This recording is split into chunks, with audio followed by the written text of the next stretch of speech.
Esto que voy a decir ahora puede molestar a algunos, pero es necesario decirlo desde el principio. Un alma estuvo retenida en el purgatorio durante 1200 años por un solo pecado, un pecado que millones de personas cometen todos los días sin darle la menor importancia. No fue por matar, no fue por traicionar la fe, no fue por cometer crímenes que llenan titulares, fue por algo mucho más simple, más cotidiano, más aceptado y precisamente por eso más peligroso. Amigos míos, 1200 años. Deténgase un momento y trate de imaginarlo. 12 siglos, más tiempo del que ha existido la mayoría de los países actuales, más tiempo del que duraron imperios enteros. Y no hablamos del infierno, hablamos del purgatorio, el lugar donde van las almas salvadas, las que llegarán al cielo, pero que aún no están preparadas para soportar la luz de Dios. Y aquí viene lo inquietante. Si una falta tan común puede costar 1200 años de purificación, ¿qué estamos acumulando nosotros sin darnos cuenta? Porque cuidado, esto no es una metáfora piadosa ni una exageración para asustar conciencias. Esto procede de una revelación atribuida a Santa Brígida de Suecia, una mujer examinada por teólogos, escuchada por papas y reconocida oficialmente por la Iglesia. No estamos hablando de rumores ni de leyendas de pueblo. Estamos hablando de un testimonio que ha sido estudiado durante siglos y que hoy casi nadie se atreve a explicar con claridad. Y lo realmente desconcertante no es la cifra, sino el motivo. Ese hombre no vivió una vida escandalosa, no fue un monstruo moral, no fue odiado por su entorno, era externamente una persona normal. Tenía familia, trabajo, una vida relativamente cómoda y sin embargo, al morir se encontró con una deuda espiritual tan grande que su purificación se extendió durante 1200 años. No nos engañemos, esto rompe por completo nuestra manera superficial de entender la justicia divina. Porque solemos pensar que Dios solo castiga los grandes pecados, los visibles, los que todo el mundo reconoce como graves. Pero aquí se nos está diciendo algo mucho más profundo y mucho más inquietante, que no es la gravedad aparente del pecado lo que determina la duración del purgatorio, sino su repetición constante y el daño silencioso que produce. Y esto es muy importante, porque ese pecado no fue un estallido puntual, fue una actitud, no fue un acto aislado, fue una forma de vivir, una manera de estar en el mundo que día tras día iba deformando el alma sin que nadie lo notara. Y cuando llegó la hora del juicio, todo aquello que parecía pequeño, todo aquello que parecía normal, se presentó como una montaña imposible de ignorar. Créame usted si quiere, pero la mayoría de las almas no se condenan por grandes maldades, sino por pequeñas infidelidades repetidas hasta convertirse en hábito. Y ese hábito, cuando se instala en el corazón, no solo afecta a quien lo practica, sino que se extiende, contagia y deja heridas en otros. Ahí está la clave de esos 1200 años, porque Dios no mide como medimos nosotros, no suma pecados como quien suma multas. Mira las consecuencias. Mira lo que una actitud ha producido a lo largo de una vida entera.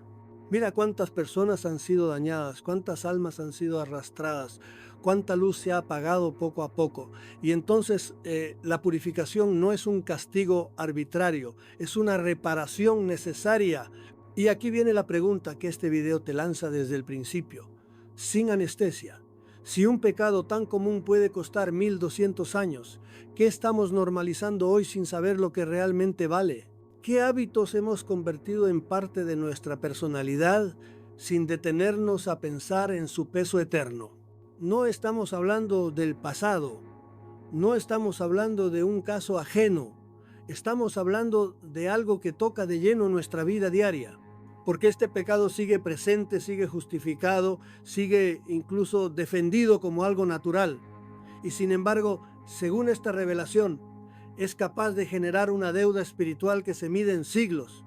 Y esto no es una tontería, porque si el purgatorio existe y la iglesia afirma que existe, entonces lo que hacemos cada día importa.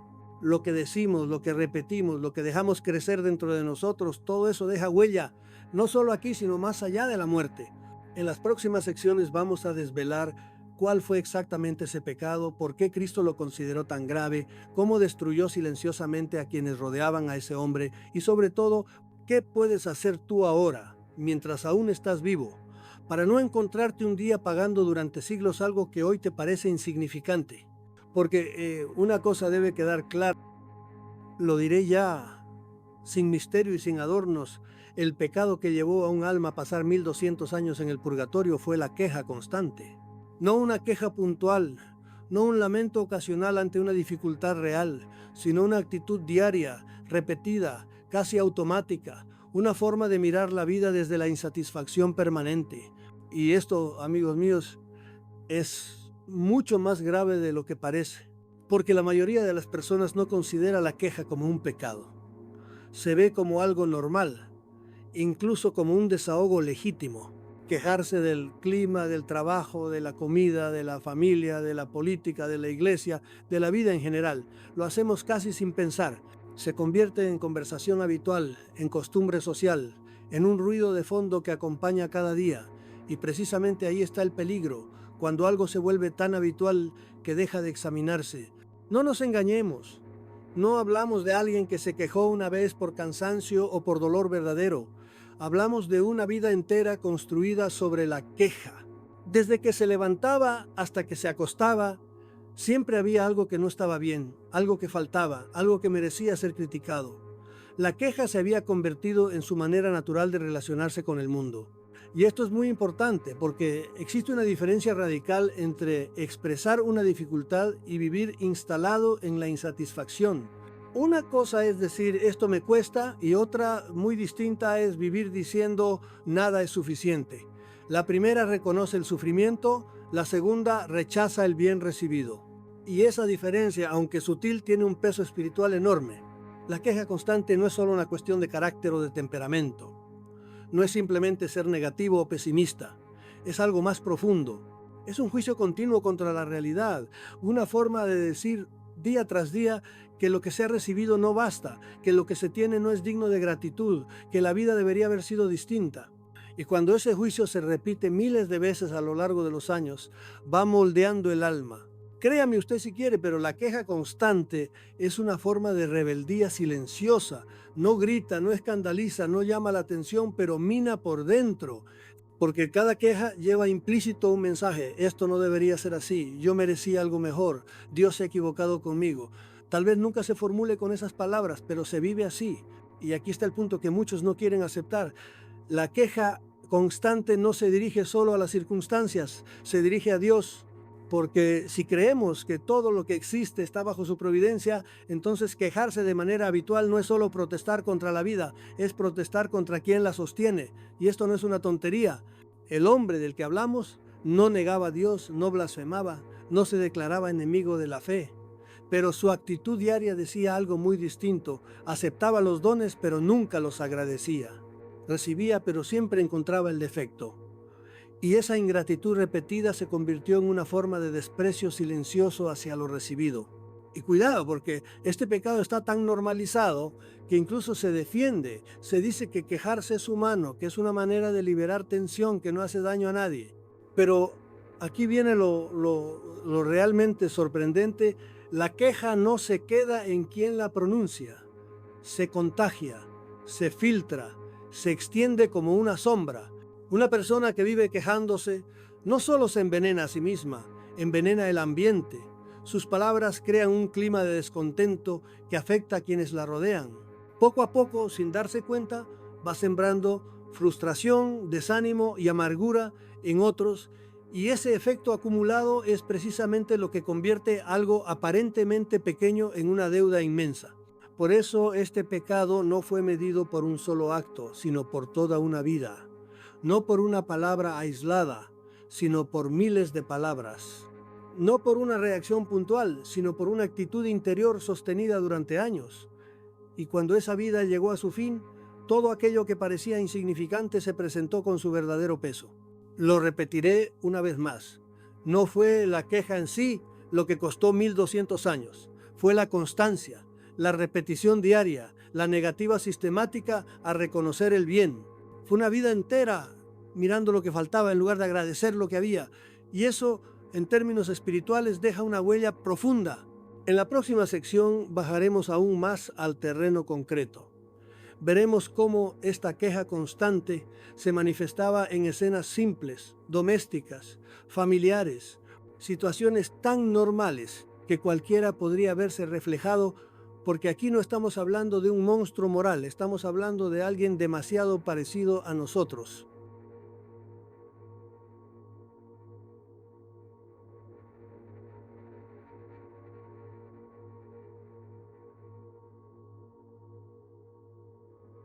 No hace falta gritar para destruir.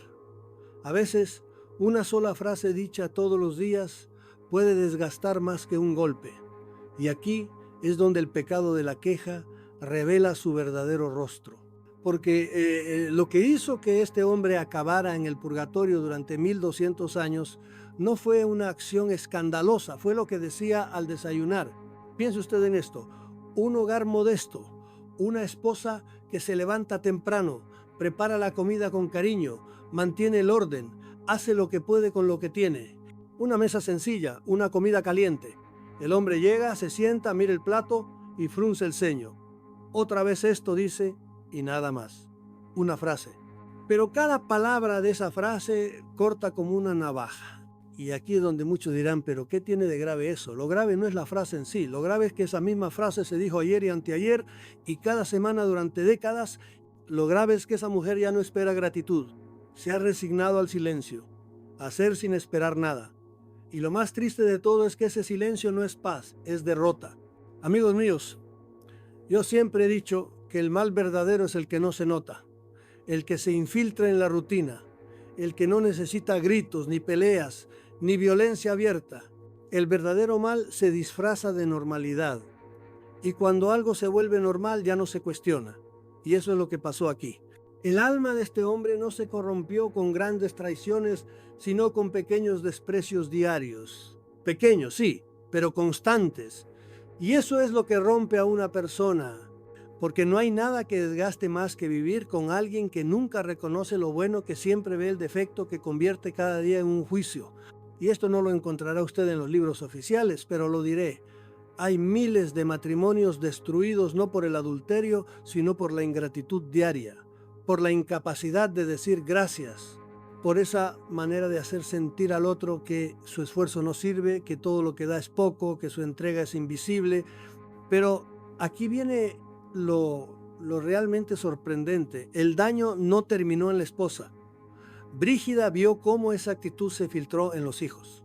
Ellos crecieron escuchando que todo era insuficiente, que nada valía la pena, que el mundo siempre decepciona. No es que el padre los maltratara físicamente, no, fue peor. Los educó en la amargura. Les enseñó a quejarse antes que agradecer. Y eso, una vez sembrado, tarda generaciones en desarraigarse. Porque cada vez que el padre criticaba el plato, la casa, el trabajo, el clima, el cura, los vecinos, cada vez sembraba una semilla de descontento. Y esas semillas germinan. La esposa se volvió más fría. Los hijos aprendieron la queja como lengua materna. Los vecinos empezaron a evitarlo. Y al final, este hombre, sin darse cuenta, había generado un ambiente tóxico a su alrededor. No porque fuera cruel, sino porque nunca supo ver el bien. Y cuidado con esto, porque es fácil decir yo no hago daño a nadie. Pero aquí se demuestra que sí se hace daño incluso sin querer, con cada comentario negativo, con cada gesto de desprecio, con cada queja lanzada como quien escupe al suelo, porque todo eso deja huella. Brígida no vio sangre, no vio violencia, no vio gritos, pero vio heridas. Invisibles, sí, pero reales. Heridas en el alma de la esposa, en la autoestima de los hijos, en el ánimo de una comunidad que se fue apagando. Y esas heridas también cuentan, también se juzgan, también se purifican. Este hombre no fue castigado por una sola gran maldad. Fue retenido 1200 años porque construyó una vida entera sobre el desprecio sutil, sobre la incapacidad de valorar, sobre la costumbre de ver siempre lo que faltaba. Créame usted si quiere, pero esa es una de las formas más eficaces de destruir todo lo que uno tiene sin romper nada, sin golpear a nadie, sin levantar la voz. Solo con palabras pequeñas, repetidas durante años. Y esto no es una exageración, es una advertencia. Porque lo que usted dice cada mañana, cada noche, cada día, eso también pesa, eso también deja marca. Y algún día esas palabras se presentarán una por una. En la siguiente sección entenderemos por qué el castigo fue tan largo. Veremos lo que pocos quieren ver, cómo un pecado aparentemente pequeño puede generar un daño en cadena tan grande como para justificar 1200 años de purificación. Porque sí, amigos míos, el alma no solo paga por lo que hace, sino también por lo que deja sembrado detrás. Amigos míos, lo que voy a decir ahora puede molestar a algunos, pero es la verdad que nadie quiere mirar de frente. Los pecados no terminan en uno mismo, no son una historia privada, no se quedan encerrados en la conciencia. Hay pecados que se convierten en veneno y ese veneno se esparce. Esto fue lo que Santa Brígida vio con claridad cuando contempló el castigo de 1200 años. No era una cifra simbólica ni un número lanzado al azar. Era el reflejo exacto de un daño real, profundo, que se fue multiplicando con el tiempo. Porque la queja constante de ese hombre no lo afectó solo a él, afectó a todos los que lo rodeaban. Empecemos por lo evidente, su esposa. Una mujer que comenzó su vida matrimonial con esperanza, con ganas de amar y de construir. Pero día tras día, durante años, esa esperanza fue erosionada. No por violencia, no por grandes traiciones, sino por algo más lento y más cruel. La indiferencia, el reproche constante, el desprecio disfrazado de rutina. Cada vez que él se quejaba del plato, del hogar, del ruido, de la economía, de los vecinos, iba apagando una luz en ella, y eso dejó heridas. Brígida vio esas heridas. No eran físicas, pero dolían igual. La esposa perdió la alegría, y no porque fuera débil, sino porque nadie sobrevive intacto a años de insatisfacción ajena. Después vinieron los hijos. Que no se engañe usted, los niños escuchan, observan, absorben. Y si crecen en un ambiente donde todo es queja, donde todo está mal, donde nada se valora, ¿qué aprenden? Que el mundo no vale la pena, que todo está mal, que la vida es una decepción constante. Ese hombre no enseñó a sus hijos a agradecer, ni a luchar, ni a reconocer el bien. Les enseñó a quejarse, les enseñó que nada es suficiente. Y esos hijos llevaron esa amargura a sus relaciones, a sus trabajos, a sus propias familias, y así el veneno se multiplicó, como una onda que se expande desde una piedra lanzada al agua. Y esto es muy importante, esa cadena de daño no se detiene al morir. El hombre ya estaba en el purgatorio, pero el efecto de sus palabras seguía actuando en la tierra. Su amargura seguía viva en la voz de su nieto, su crítica seguía viva en la decepción de su hija, y por todo eso también debía responder. Aquí es donde entra el concepto más olvidado de nuestra época, la responsabilidad espiritual. Porque cada uno de nosotros es responsable no solo de lo que hace, sino de lo que genera. Si usted hiere a alguien con su actitud, y esa herida cambia su forma de vivir o de amar, usted ha causado un daño que no se borra con una confesión rápida. Este hombre, por su actitud constante de queja, transformó la atmósfera espiritual de su entorno. Su hogar dejó de ser un lugar de paz. Su comunidad dejó de ser un espacio de fraternidad. Y todo por esa costumbre de ver solo lo que faltaba, de criticar lo presente, de no valorar nunca nada. Y cuidado, esto no es castigo divino en sentido humano. Esto es simplemente justicia pura. Porque si tú has sembrado dolor en otros, es lógico que debas purificarte también por ese dolor. Dios no es cruel, pero es justo. Y la justicia no se basa en apariencias, sino en consecuencias. ¿Sabe usted lo que vio Brígida? Vio una cadena. Cada queja generaba una herida. Cada herida generaba una reacción. Cada reacción generaba un nuevo pecado. Y al final, esa cadena se extendía por generaciones. Y él, el quejoso original, debía responder por cada eslabón. Por eso, amigos míos, no nos engañemos. El pecado no termina en quien lo comete. El pecado es como una bomba que deja metralla. Y esa metralla sigue hiriendo a otros mucho después de que el culpable ya se ha ido. Por eso el purgatorio de este hombre no fue de 10 años, ni de 100. Fueron 1200. Porque no se estaba purificando solo a él. Se estaba purificando todo el rastro de daño que dejó detrás. Y ahora que esto que voy a decir ahora puede incomodar a muchos. Pero créame usted si quiere La queja no es simplemente un desahogo emocional, es una declaración espiritual, una protesta contra Dios, un juicio contra su voluntad. En la visión de Santa Brígida, Cristo no gritó, no amenazó, pero dijo una frase que por su claridad y su peso dejó a la santa sin aliento. Cada queja rechaza mi providencia. No fue una metáfora, no fue un símbolo, fue una afirmación directa sobre la realidad espiritual.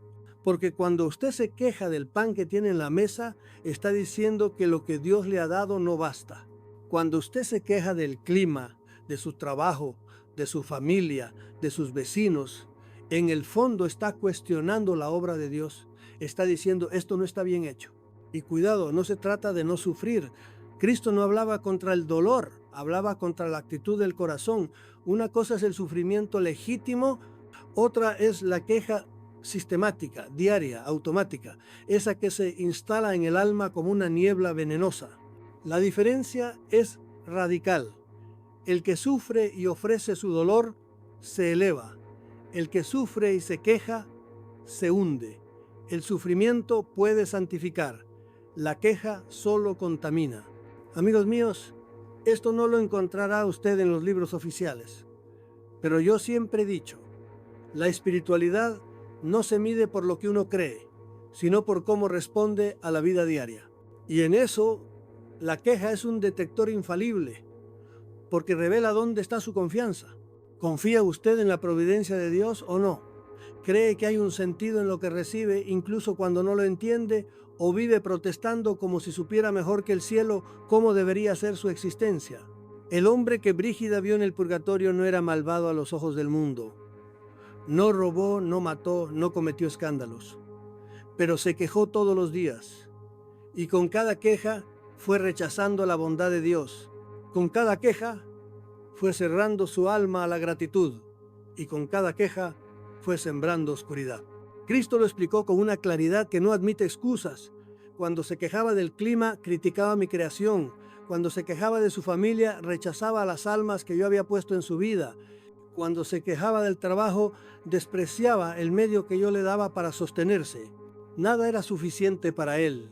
Todo era motivo de insatisfacción. Y lo más grave, nunca agradeció nada. No una vez, ni siquiera en los momentos de mayor bendición, porque su corazón se había acostumbrado a ver solo lo que faltaba. Y esto es muy importante. La queja no se queda en palabras. Crea un clima espiritual. Usted puede tener comida, salud, familia, techo, pero si se queja constantemente lo envenena todo, lo vuelve amargo y arrastra con usted a los demás. Por eso Cristo lo dijo con gravedad. Nunca me dio gracias. No era un castigo por hablar mal del clima, era una purificación por haber vivido de espaldas al bien, por haber cerrado los ojos a los regalos diarios de la providencia. Y esto no es una tontería, porque mientras más recibe uno, más se espera de uno. Y el que ha sido colmado y aún así se queja, está actuando no solo con ingratitud, sino con soberbia. Así que la próxima vez que abra usted la boca para lamentarse, piénselo 2 veces, porque cada queja es una frase espiritual. Y lo que usted diga hoy puede quedar grabado no solo en su alma, sino en las almas de quienes lo escuchan. En la siguiente sección veremos el contraste más brutal de toda esta historia. Un alma que sufrió solo 3 días. Sí, 3 días frente a 1200 años. ¿Por qué? Porque eligió agradecer en lugar de quejarse, aunque ¿cómo es posible que una vida entera de sufrimiento purgue en 3 días y otra, mucho más cómoda, necesite 1200 años? Amigos míos, aquí viene una de las revelaciones más desconcertantes de todo este asunto. Porque si usted pensaba que el tiempo en el purgatorio depende de cuántos pecados se cometieron, escuche bien, no es lo que uno sufre, es cómo lo vive. No es la cantidad de errores, sino la calidad del alma. Santa Brígida vio 2 almas. Una, la del hombre que se quejaba por todo, llevaba 1200 años ardiendo en el fuego purificador. La otra, una campesina pobre, agotada por el trabajo y el dolor, estuvo solo 3 días. Sí, ha oído bien, 3 días. Y esto no es una tontería. Esa mujer había enterrado a 3 de sus hijos, había vivido con un marido enfermo, había trabajado con sus manos hasta que no le quedaban fuerzas. Lo justo, lo humano habría sido quejarse, maldecir su suerte, preguntar ¿por qué a mí? Pero no, cada mañana daba gracias, cada noche ofrecía su cansancio como oración, cada lágrima la convertía en súplica. Mientras que el hombre que tuvo casa, comida, trabajo, familia, salud, se pasó la vida murmurando, protestando, diseminando insatisfacción como un veneno invisible. Y aquí viene lo sorprendente. No fue el dolor lo que purificó a la mujer, fue su actitud. Y no fue el confort lo que condenó al otro al fuego, fue su ingratitud. Esto no lo enseñan en las escuelas, pero debería enseñarse, porque esta diferencia lo cambia todo. No es la pobreza ni la riqueza, no es el sufrimiento ni la comodidad, es la respuesta interior, lo que hacemos con lo que la vida nos da. Ese es el juicio, ese es el criterio que pesa más allá de la muerte. Yo siempre he dicho que la gratitud es el oro del alma, y esta campesina tenía un alma de oro. Nada la endureció, ni la muerte de sus hijos, ni la enfermedad de su esposo, ni la escasez constante.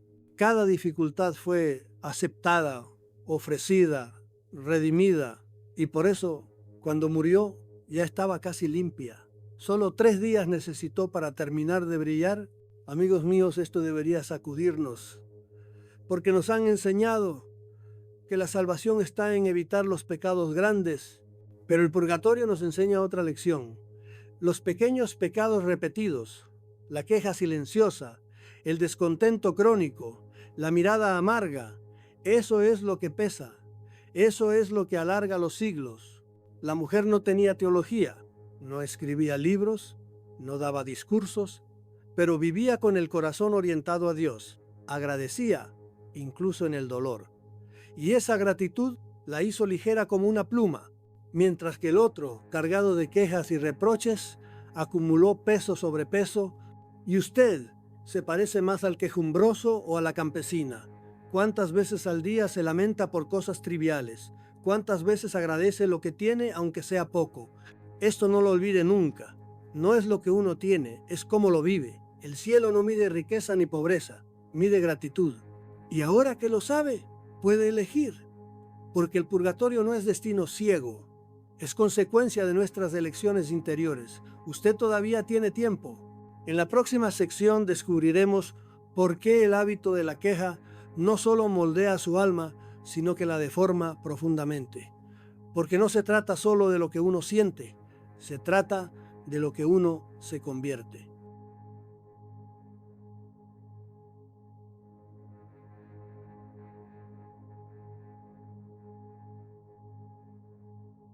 Créame usted si quiere, pero hay pecados que no pesan por lo que parecen, sino por lo que provocan en el alma. La mayoría de la gente cree que el juicio divino se basa solo en las acciones puntuales, que uno comete un error, lo reconoce, se confiesa y ya está. Pero cuidado, eso solo vale si ese error no se ha convertido en una costumbre, porque cuando algo se repite durante años, cuando se convierte en hábito, ya no estamos hablando de un acto, estamos hablando de una estructura espiritual. Y esto es muy importante. No es lo mismo que usted caiga en un pecado un día por debilidad, que usted lo repita durante 40 años como si nada, porque lo que usted repite lo termina usted siendo. El alma se moldea, se graba, se reconfigura según sus hábitos. Y eso es precisamente lo que el purgatorio tiene que reparar, no solo lo que usted hizo, sino en lo que usted se convirtió. En el caso del hombre que Brígida vio en el purgatorio, no fue una queja ocasional, no fue un mal momento, fue una vida entera construida sobre la queja. Día tras día, durante décadas, el alma fue cavando un surco invisible. Y esos surcos no se borran con una confesión superficial, hay que alisarlos, y eso duele. Yo siempre he dicho que el alma es como la tierra de un campo. Si usted la ara con una herramienta filosa una sola vez, esa marca se puede borrar con el tiempo. Pero si usted la ara todos los días, durante medio siglo con la misma línea, esa tierra se deforma. Y lo mismo pasa con su interior. La queja, como hábito, hace eso. deforma la visión, envenena los sentimientos, cambia la manera de pensar, usted empieza a ver todo con amargura y lo peor, empieza a justificarlo, a decirse que tiene derecho, que el mundo está mal, que todos se quejan. Y ahí es cuando el pecado deja de ser un acto y se convierte en una identidad. El purgatorio, amigos míos, no es una cárcel, es un hospital del alma, pero un hospital donde las operaciones no son físicas sino espirituales. Allí se queman los surcos, se enderezan los caminos torcidos. Y si el alma ha vivido 60 años quejándose, ¿cómo no va a necesitar siglos para desprogramarse? Lo repetiré una vez más. No es la magnitud de un solo acto lo que importa, sino la profundidad del hábito, porque un acto puede ser accidental, pero un hábito es voluntario. Usted lo alimenta, usted lo repite, usted lo defiende, y esto no lo encontrará usted en los libros oficiales. Pero yo se lo digo claramente, el purgatorio no repara solo lo que usted hizo, repara lo que usted permitió que creciera dentro de usted. Y los hábitos, sobre todo los espirituales, pesan más que el plomo. Porque ¿qué es un alma al final? ¿Un registro de pecados sueltos? No. Un alma es el resultado de sus decisiones repetidas. Y si usted ha elegido mirar siempre lo que falta, despreciar lo que tiene y protestar ante cada pequeña contrariedad, eso ha esculpido su interior. Y eso no entra al cielo así como así. El hábito de la queja lo cambia todo. Cambia cómo usted ve a Dios, cambia cómo trata a los demás, cambia cómo se juzga a sí mismo y lo más trágico, cambia lo que usted podría haber sido. Porque una vida llena de quejas es una vida que se niega a florecer, que en vez de elevarse se encierra en sí misma, se marchita por dentro. Amigos míos, no nos engañemos. El infierno no está lleno solo de criminales y el purgatorio no está lleno solo de pecadores evidentes.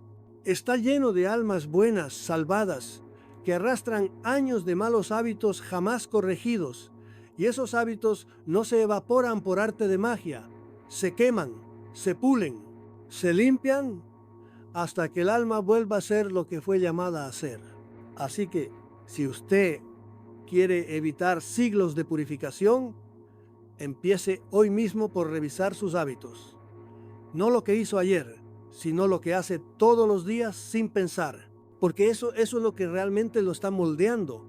Y lo que usted no purifique ahora, amigos míos, si pensabas que el castigo del purgatorio se calculaba solo en función de lo que tú hiciste, te equivocas. Eso sería demasiado simple. La justicia divina no mide solo actos, mide consecuencias. Y esto que voy a decir ahora puede molestar a algunos, pero es una realidad tan brutal como clara. Muchos pecados pesan más por lo que provocan en los demás que por lo que hacen en ti. Créame usted si quiere, pero no fue la queja en sí lo que provocó esos 1200 años. Fue lo que esa queja hizo en los corazones de quienes la escucharon. Eso fue lo que multiplicó el daño, eso fue lo que extendió la deuda espiritual más allá de la conciencia personal. Y aquí viene lo verdaderamente impactante. El alma no solo responde por sus pecados, sino también por el eco que esos pecados dejan en los demás. Santa Brígida no miró solo la piel visible de ese hombre, vio el entramado invisible de relaciones que su actitud había envenenado. Y lo que vio fue devastador. No era solo una persona que se quejaba, era un centro de malestar que había transformado la vida de su esposa, de sus hijos, de sus vecinos, de toda una comunidad. Su negatividad no se quedó en él, se propagó como una enfermedad silenciosa. Imagina por un momento este cuadro. Ese hombre se levanta cada mañana con una frase en los labios que poco a poco fue calibrándose como un arma emocional. Otra vez esto, nunca hay nada bueno aquí. ¿Por qué nada cambia? ¿Crees que su esposa no lo sintió? ¿Que sus hijos no aprendieron a ver la vida como un cúmulo de frustraciones? ¿Que los vecinos no empezaron a evitar la casa donde todo era queja? Esto no es exageración literaria, esto es psicología espiritual. Las palabras repetidas construyen mundos interiores, y cuando esos mundos interiores están dominados por la insatisfacción, por la crítica constante, por la queja como filtro de la realidad, lo que se construye no es crecimiento, es corrosión. Una corrosión que no se detiene en la piel, sino que entra en las entrañas del alma de quienes rodean al que se queja. Pero cuidado, No nos equivoquemos. No se trata solo de palabras dichas en voz alta. Se trata de intenciones profundas, de actitudes repetidas, de una mirada constante hacia lo que falta y nunca hacia lo que se recibe. Esa es la herida invisible, la herida que se introduce en los otros como un virus que distorsiona su propia capacidad de agradecimiento. Y esto, amigos míos, es muy importante. El daño que tú haces no termina cuando te vas a dormir, ni siquiera cuando mueres, porque el alma de quien te escuchó no se borra al terminar la conversación. Sigue ahí, registrando, reteniendo, acumulando. Y si tú fuiste una presencia de queja constante, de rechazo implícito a la providencia de Dios, entonces tu sombra mental queda en los corazones que tocaron tus palabras. Santa Brígida vio esto con claridad. Vio cómo los hijos de ese hombre crecieron convencidos de que el mundo era un lugar insatisfactorio. Vio cómo la esposa poco a poco fue perdiendo la chispa de la gratitud. Vio cómo una comunidad entera empezó a hablar de descontento, como si la voz de un solo hombre hubiera sido el origen de una marea de amargura. Eso no es mito, eso es efecto real. Eso es el daño en cadena de un mal hábito que se aceptó como normal. Y aquí viene lo verdaderamente crucial. Esa cadena de daño también debe ser purificada, porque cuando el alma llega a la otra vida, no solo debe responder por lo que hizo, debe responder por lo que causó, por lo que sembró, por lo que dejó, por el malestar que generó en otros. Eso no se borra con remordimiento superficial ni con buenos deseos tardíos. Esto que voy a decir ahora puede incomodar, pero es la pura realidad. Si tus palabras heredan heridas a otros, esas heridas volverán a ti, no en forma de castigo arbitrario, sino como consecuencia de la ley moral que rige el universo interior. Porque la vida espiritual no es una suma de transacciones. La espiritualidad no es un espejo aislado, es un tejido de relaciones. Y cuando uno hiere ese tejido, no solo hiere a quien está frente a él, hiérese a sí mismo, hiere a quienes vendrán después, hiere la plenitud de amor que Dios quiere dar al mundo. Por eso la iglesia enseña a orar por los difuntos, por eso insiste en la caridad hacia los que ya no pueden ayudar a sí mismos, porque el daño en cadena es real y merece compasión. Y ahora, amigo mío, pregúntate, ¿qué efecto tienen tus palabras en quienes te escuchan? ¿Dejas trazos de luz o de sombra? Porque lo que tú generes hoy no se perderá, se grabará y tarde o temprano será limpiado. En la próxima sección veremos algo igual de impactante, la galería de otras almas, con pecados aparentemente menores, que sin embargo requieren purificaciones profundas. Y veremos por qué no solo los grandes errores, sino los pequeños efectos sobre otros cuentan ante Dios. Amigos míos, si a estas alturas del video todavía piensas que el purgatorio está reservado solo para asesinos, adúlteros y traidores, entonces prepárate, porque lo que viene ahora te va a descolocar. Créame usted si quiere, pero Santa Brígida no vio solamente al hombre que pasó 1200 años purificándose por sus quejas, vio una galería entera de almas, almas reales, concretas, no monstruos morales, sino gente como usted y como yo. Personas que a simple vista podrían haber sido tus vecinos, tus amigos, tus compañeros de misa. Gente normal, gente buena, pero con un problema común. Pecados pequeños, mal entendidos, mal vividos y con consecuencias enormes. Porque esto es muy importante. No se trata solo de lo que haces, sino de cómo y por qué lo haces. Y eso marca la diferencia entre una purificación breve y un tormento de siglos. Vamos con el primero de estos casos. El rico generoso, pero vanidoso. Sí, un hombre que ayudó a los pobres, que financió hospitales, que repartió limosnas, pero lo hacía por su nombre, por su gloria, por su estatua en la plaza. No amaba al pobre, amaba su reputación. Y eso, amigos míos, contamina incluso la caridad. Porque dar por amor purifica, pero dar por orgullo mancha. Y esa mancha hay que limpiarla. Su purificación era larga, no por avaricia, sino por vanidad. Una vanidad que tocó todo lo que hizo, incluso lo bueno. Después vio a una mujer que muchos llamarían sincera. Decía las cosas como son. No mentía, no hablaba a espaldas, pero hablaba con dureza. Decía verdades como si fueran piedras. Corregía sin misericordia, sin ternura, sin amor. Y esto que voy a decir ahora puede molestar a algunos, pero es así. La verdad sin caridad puede herir más que una mentira. Esa mujer purgaba ahora todas esas verdades mal entregadas, porque cada palabra que destroza en lugar de edificar deja una herida que alguien tiene que limpiar. También vio a un sacerdote, un hombre correcto, educado, obediente. Celebraba la misa, predicaba, confesaba. Su problema, todo lo hacía sin fuego. Todo era rutina, todo era formalidad. Tocaba lo sagrado como quien despacha papeles. Y eso, amigos míos, no es neutral. Es frío, es tibieza, y la tibieza, lo sabemos, es una forma de rechazo disfrazado de decencia. Por eso su purificación era intensa. Había estado cerca del fuego y nunca se encendió. El caso siguiente fue aún más desconcertante. Una madre que amaba demasiado, pero mal. No fue negligente, no fue dura, pero fue posesiva. Amaba a sus hijos como extensiones de sí misma.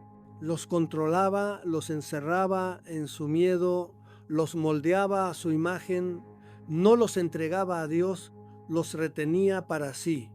Y eso, aunque parezca ternura, es egoísmo espiritual. En el purgatorio aprendí ahora a soltar, a permitir que sus hijos fueran de Dios, no suyos. Y ese proceso era uno de los más dolorosos. Y finalmente vio a un hombre que sencillamente vivió siempre a medias. No fue malo, no robó, no mintió, no destruyó nada, pero tampoco construyó nada. Siempre cumplió lo justo, en el trabajo, en casa, en su alma. Nunca se comprometió del todo, nunca dio el paso extra, siempre vivió como si tuviera tiempo infinito. Y ese es el mayor error de muchos, vivir sin mal pero sin fuego. Su purificación no era por delitos, sino por omisiones, por lo que nunca fue, por el bien que nunca se atrevió a hacer. Lo repetiré una vez más. No son solo los grandes pecados los que nos retienen en el purgatorio.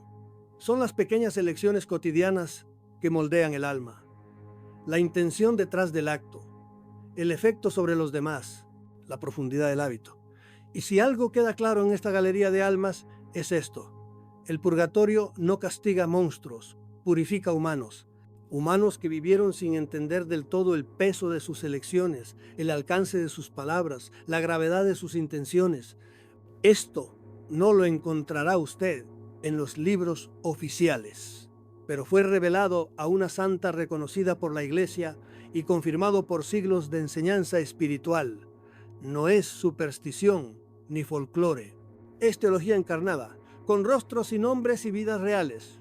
Y ahora viene la pregunta clave. ¿Cuál de estas almas te refleja más? ¿Eres el que da, pero quiere reconocimiento? ¿La que habla con verdad, pero sin ternura? ¿El que sirve, pero sin fuego? ¿La que ama, pero controla? ¿O el que vive, pero sin plenitud? Porque no lo olvides, amigo mío, el purgatorio no es solo para los criminales, es para los que no supieron amar del todo. Y esos, me temo, somos muchos. En la siguiente sección, créame usted si quiere, pero hay almas en el purgatorio que sufren más simplemente porque sabían más. Y no es un castigo arbitrario ni un capricho divino, es pura lógica espiritual. A mayor conocimiento, mayor responsabilidad. A mayor luz, mayor juicio. Esto no es una tontería, porque hoy, con todo lo que sabemos, con todo lo que escuchamos, con la fe tan accesible, no podemos hacernos los inocentes. Y aquí es donde la cosa se pone incómoda, especialmente para los que se creen espirituales, practicantes o incluso religiosos de toda la vida. En la visión de Santa Brígida, Cristo dejó esto claro como el agua. El alma que recibió más luz, más formación, más gracia, será medida con más rigor. Porque no es lo mismo pecar por ignorancia que pecar sabiendo exactamente lo que haces. El que no sabe que está haciendo mal tiene una deuda menor. Pero el que sabe y aún así lo hace, ese, amigos míos, cava un hoyo profundo que después tarda siglos en llenar. Y esto que voy a decir ahora puede incomodar a algunos, pero es absolutamente necesario. Los consagrados, los sacerdotes, los religiosos, los teólogos, los formadores católicos, los que predican, Los que enseñan, los que guían, purgan más, sí, más, porque sabían más, porque enseñaban a otros, porque hablaban en nombre de Dios. Y todo eso tiene un peso inmenso. Yo siempre he dicho que no hay nada más peligroso que acercarse al fuego de lo sagrado sin estar dispuesto a arder con él. Celebrar la misa sin fe, predicar sin vivir lo que se dice, hablar de caridad y luego despreciar al hermano, eso, aunque suene fuerte, es traición espiritual.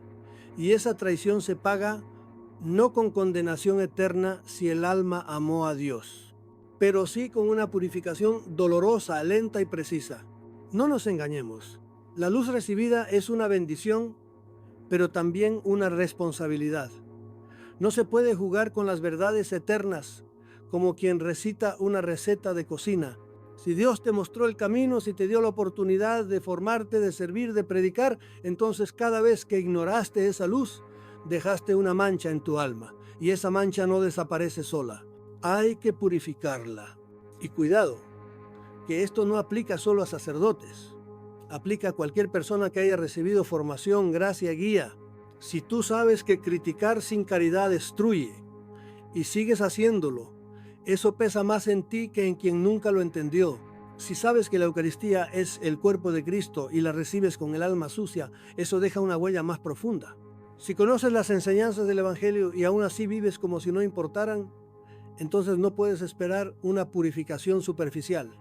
Y aquí viene lo realmente sorprendente. Muchas almas del purgatorio están allí más tiempo no por la gravedad externa de sus actos, sino por la claridad interna con la que sabían que estaban haciendo mal. Es decir, el pecado es el mismo, pero su peso cambia dependiendo de la conciencia con la que se comete. Y esto también se aplica al bien no hecho, porque saber que debes actuar y no hacerlo también se juzga. El que sabía que debía perdonar y no perdonó, el que sabía que debía reconciliarse y no lo hizo, el que sabía que debía reparar un daño y prefirió el silencio, todo eso deja una deuda que no desaparece con la muerte. Hay personas que creen que el juicio de Dios es como una balanza de obras, pero no, es una balanza de conciencia. Lo que importa no es cuántas cosas hiciste, sino desde dónde las hiciste. No es solo lo que hiciste mal, sino cuánto sabías que estaba mal y aún así lo hiciste. Esa es la medida. Y eso explica por qué tantas almas buenas, comprometidas, practicantes, terminan purgando más que otras aparentemente más simples. Porque su alma fue llamada a más, porque recibieron más y respondieron con poco, porque estuvieron cerca de lo sagrado y lo trataron como rutina. Amigos míos, esto es muy importante. No es para generar miedo, sino conciencia. Porque si estás viendo este vídeo, si estás escuchando estas palabras, entonces ya no puedes decir que no sabías. Ya no puedes alegar ignorancia. Y eso, querido amigo, cambia el juego. En la próxima sección vamos a ver otro de los grandes factores que prolongan el purgatorio. El arrepentimiento que no se vivió en vida. La reparación que se pospuso, el cambio que nunca llegó. Porque no basta con confesar el pecado, hay que transformarse. Y si no lo haces aquí, lo harás allá, pero con más dolor, con más lentitud y con más tiempo, mucho más tiempo.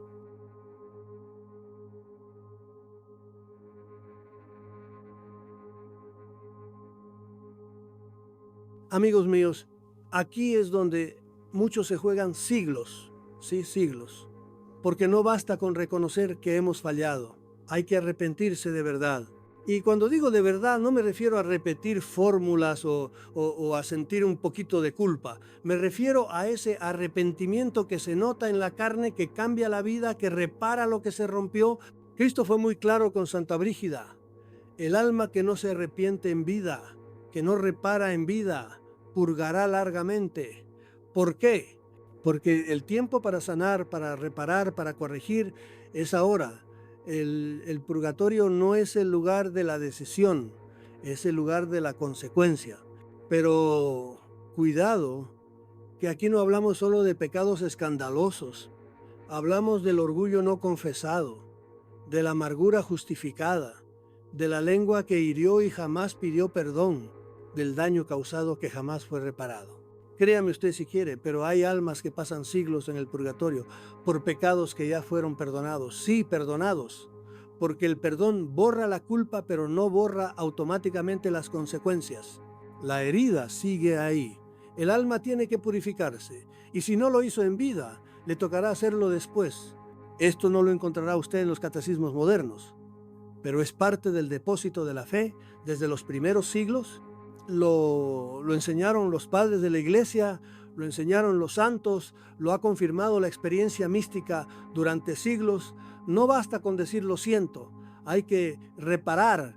Pensemos en el hombre que Santa Brígida vio arder durante 1200 años. No fue condenado, amó a Dios, al menos en parte, pero jamás reconoció el peso real de su pecado.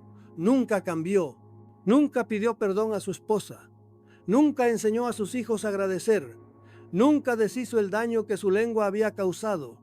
Murió con la queja aún en los labios, y por eso el fuego le cayó entero después. Ahora bien, no nos engañemos. Dios no busca venganza, pero tampoco es indiferente.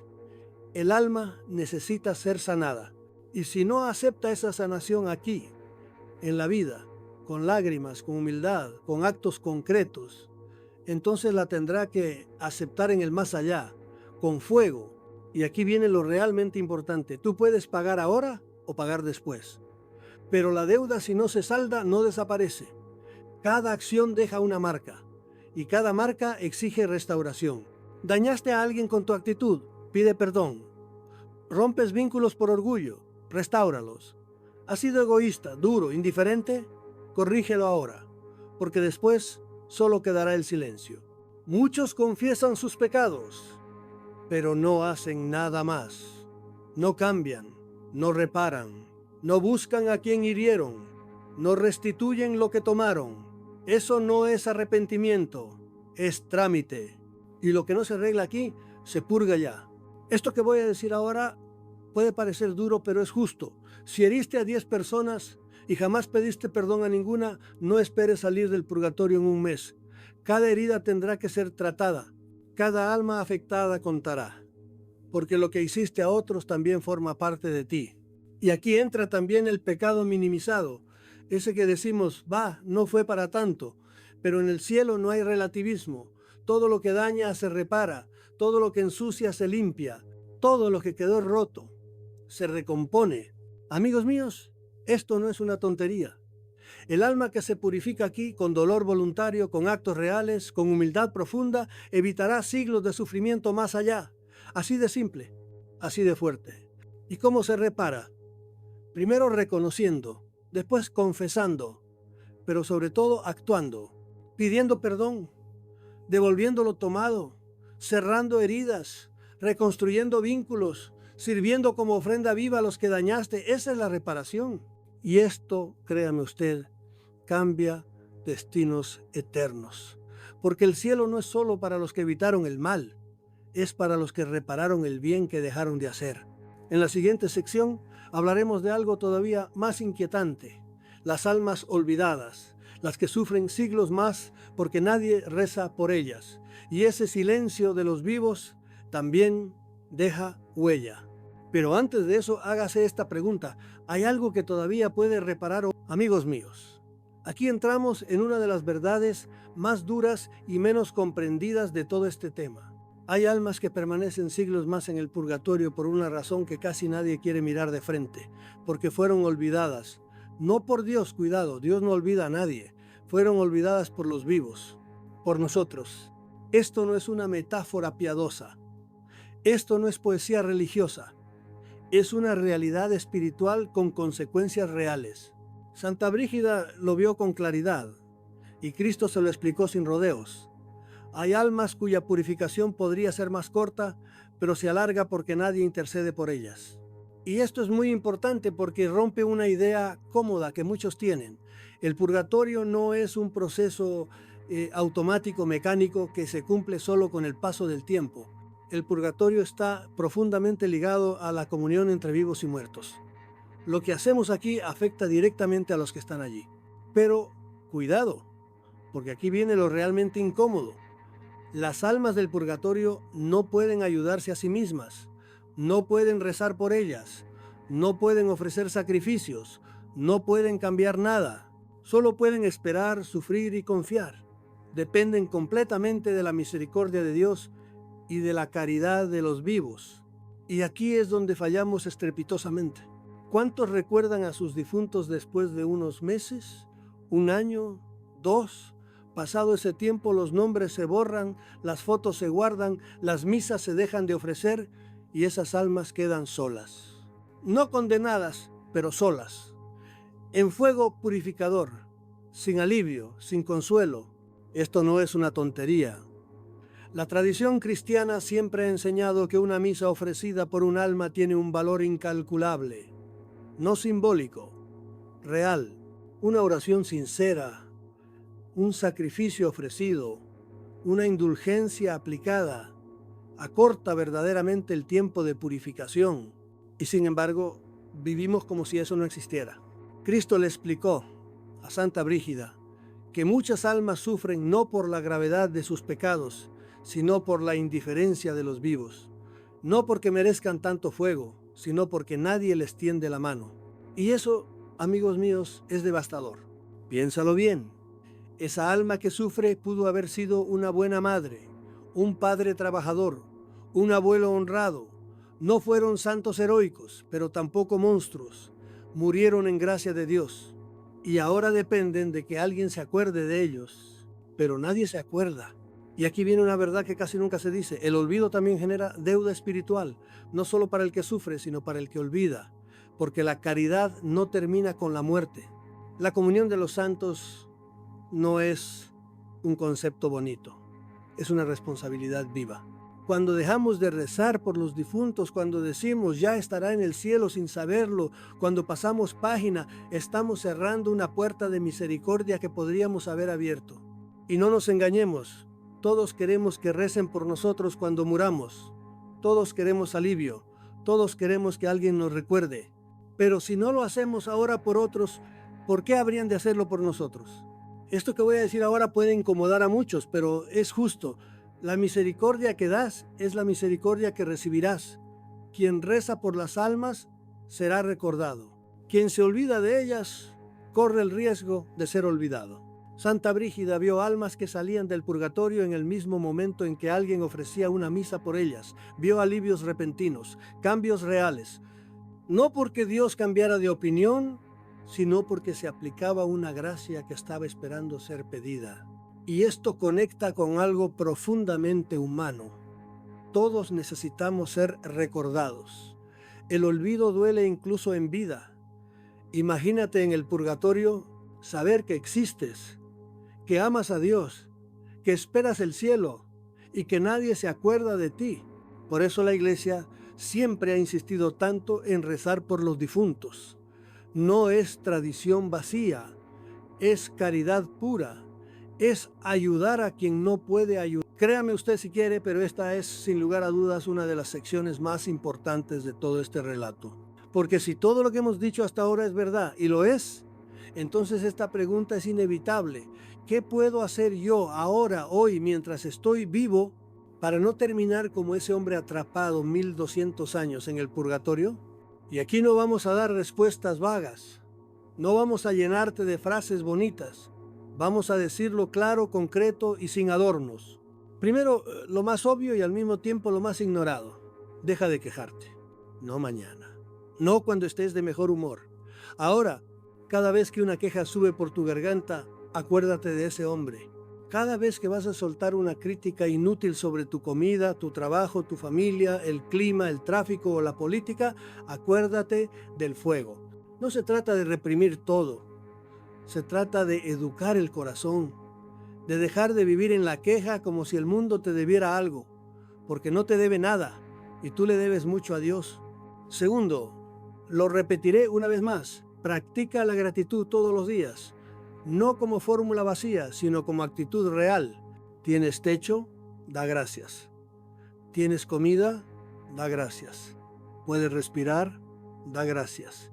Porque todo eso, por cotidiano que parezca, no te pertenece por derecho, te ha sido dado, y si no lo agradeces, lo estás despreciando. Tercero, repara lo que has hecho mal. ¿Has herido a alguien? Pide perdón. ¿Has sembrado amargura? Pide disculpas. ¿Has sido piedra de tropiezo para otros? Reconócelo y compénsalo. Y si no puedes hacerlo directamente, repara con actos de caridad, con oraciones, con sacrificios, con servicio, porque lo que no se repara aquí, se repara allí, y allí el precio es más alto. Cuarto, ofrece tus sufrimientos. No desperdicies tu dolor, porque cada dolor vivido con sentido es fuego que purifica aquí en la tierra. Y ese fuego, aunque arda, duele mucho menos que el del purgatorio. Amigos míos, esto no es masoquismo. Esto es inteligencia espiritual. Los santos lo sabían. Por eso aceptaban las cruces con una dignidad que a nosotros nos cuesta comprender, porque sabían que cada lágrima ofrecida aquí era una deuda menos allá. Quinto, y no menos importante, reza por los difuntos. Hazlo en serio, con nombre y apellido, por tus padres, por tus abuelos, por tus amigos, y también por los desconocidos, por esas almas que nadie recuerda, porque el día que seas tú el que esté allí, te acordarás de cada oración que hiciste. Sexto, recibe los sacramentos con conciencia, no por costumbre, no por obligación. Confiesa tus pecados. La confesión no solo perdona, también remite penas. Y si lo haces con sinceridad, con propósito de enmienda, con el deseo real de cambiar, estarás quitándote peso. Comulga con reverencia. Cada Eucaristía bien recibida te une a Cristo de forma tan íntima que purifica tu alma. Y si puedes, obtén indulgencias. No son superstición, son una gracia real, un tesoro espiritual que la Iglesia ha recibido para aplicarlo en favor de las almas. Y si lo haces con las condiciones adecuadas, confesión, comunión, oración por el Papa y desapego total del pecado, puedes acortar siglos. ¿Le parece mucho? Pues escuche esto. Las almas que están ahora sufriendo darían todo por tener un solo día en la tierra, un solo día para hacer todo esto. Tú tienes ese día, tienes ese tiempo. ¿Qué vas a hacer con él? No nos engañemos. No todos estamos llamados a ser santos heroicos, pero todos estamos llamados a vivir bien lo ordinario. Y la gratitud, el arrepentimiento, la reparación, la oración, son cosas que cualquiera puede hacer. Este es el momento de actuar. No cuando estés más cómodo, no cuando entiendas todo. Ahora, hoy, mientras puedes. Porque, como vimos, el purgatorio no es venganza divina, es la justicia que repara. Y la misericordia que da una última oportunidad para limpiarnos. Pero si tú haces el trabajo ahora, el día que mueras tu alma estará ligera. Y en vez de 1200 años, puede que solo necesites unos días. Y aquí viene lo realmente sorprendente. Una sola confesión sincera, una sola comunión bien vivida, una sola indulgencia plenaria puede borrar montañas enteras de purificación. Así de grande es el amor de Dios. La siguiente sección nos servirá para entender todo esto aún más claro. Vamos a explicar de una vez por todas qué es y qué no es el purgatorio, para que nadie se engañe, para que todo lo que hemos dicho tenga su sentido último. Amigos míos, ha llegado el momento de hablar con total claridad. Lo que hemos contado en este vídeo no es una fábula piadosa ni un recurso emocional para asustar a los ingenuos. Es una advertencia seria, fundamentada, profundamente coherente con una visión espiritual del ser humano que muchos han olvidado. Porque hoy vivimos como si la muerte no existiera, como si no hubiera consecuencias, como si lo que hacemos, decimos o pensamos no dejara huella en nosotros ni en los demás. Pero eso es falso. Completamente falso. Cada acción deja una marca. Cada palabra, cada actitud, cada elección moldea el alma. Y esa alma no se borra con la muerte. Al contrario. Allí es donde empieza a revelarse todo con una claridad brutal. Créame usted si quiere, pero hay multitudes de almas que están ahora mismo sufriendo en el purgatorio por cosas que en vida no consideraron importantes. Porque no les parecían graves. Porque todos lo hacían. Porque pensaron que con no matar, no robar y no blasfemar ya estaban salvados. Pero eso no basta. no basta. No se trata solo de evitar grandes pecados, sino de vivir con el corazón limpio, con gratitud, con entrega, con responsabilidad por lo que dejamos atrás. El alma de aquel hombre que pasó 1200 años purificándose no cometió un crimen atroz, no fue un asesino, ni un adúltero, ni un apóstata. Fue alguien que se quejaba, que vivió criticando, juzgando, viendo siempre lo que faltaba, nunca lo que había. Y esa actitud tan común, tan socialmente aceptada, generó una cadena de dolor que contaminó todo a su alrededor. ¿Cuántas veces al día hacemos lo mismo sin darnos cuenta? Así que ahora, al cerrar este relato, la pregunta no es qué le pasó a él, la pregunta es ¿qué va a pasar contigo? ¿Eres tú también de los que vives señalando todo lo que está mal? ¿De los que difunden desánimo en casa, en el trabajo, en la calle? ¿De los que siempre tienen una crítica, un reproche, una queja lista para soltar?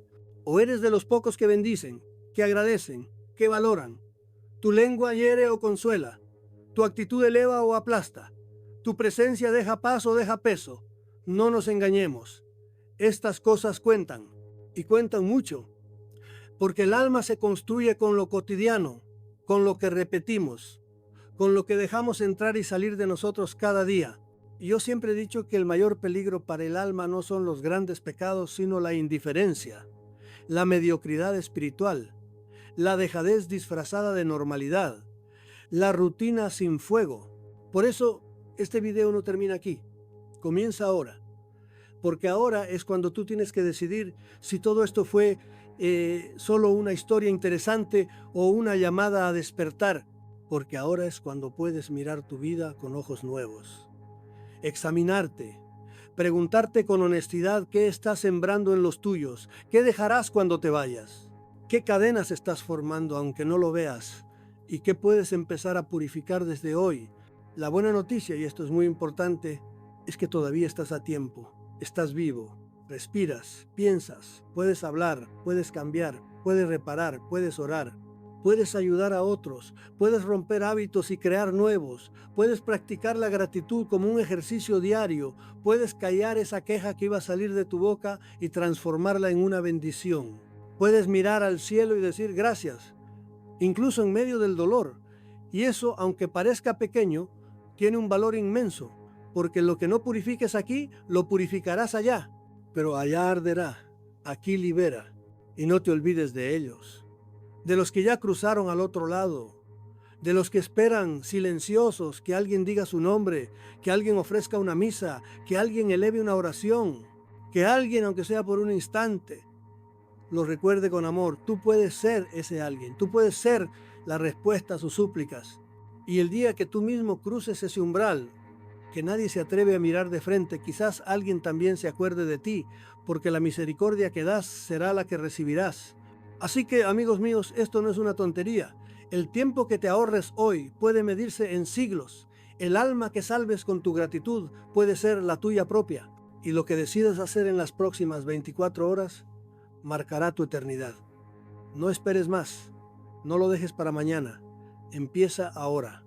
Que tu lengua bendiga, que tu corazón agradezca, que tu vida repare y que tus oraciones iluminen a los que todavía esperan. Que así sea.